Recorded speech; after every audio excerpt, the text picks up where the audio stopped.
اسلام میں کسی پر غصہ ہونے کی کیا حد ہے؟ غصہ ایک ایسی چیز ہے جس کے منفی اور مثبت دونوں ہی طرح کے اثرات مرتب ہوتے ہیں۔ البتہ اگر ہم حضور اکرم صلی اللہ علیہ وسلم کو دیکھتے ہیں تو آپ کی زندگی میں نرمی کا غلبہ تھا، آپ غصہ نہیں فرمایا کرتے تھے۔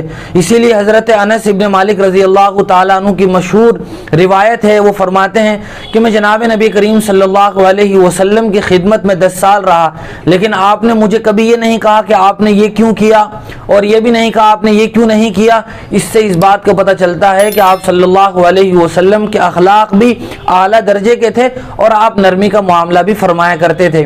اسی طرح آپ صلی اللہ علیہ وسلم سے حضرت ابو ہریرہ رضی اللہ تعالیٰ عنہ نے ایک بار یہ درخواست کی کہ آپ مجھے کوئی نصیحت فرمائیے، تو آپ نے فرمایا لا تغضب، کہ آپ غصہ مت ہوا کیجئے۔ بار بار آپ نے یہی بات فرمائی کہ غصہ مت ہوا کیجئے۔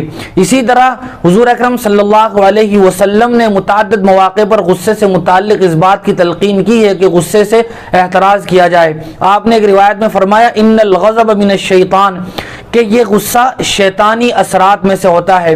آپ نے ایک روایت میں فرمایا کہ اگر تمہیں غصہ آ رہا ہو تو پانی پی لو، اگر تم کھڑے ہو تو بیٹھ جاؤ، بیٹھے ہو تو لیٹ جاؤ۔ ان تمام تر روایات سے یہ بات معلوم ہوتی ہے کہ غصہ جہاں تک ہو سکے اس سے بچنا چاہیے، لیکن اگر کوئی موقع ہو تو بقدر ضرورت بوقت ضرورت غصہ کرنے کی بھی گنجائش ہے، لیکن بیجا غصہ نہ ہو اور زیادہ حد سے زیادہ غصہ نہ ہو جس کی وجہ سے نفع کے بجائے نقصان ہو جائے۔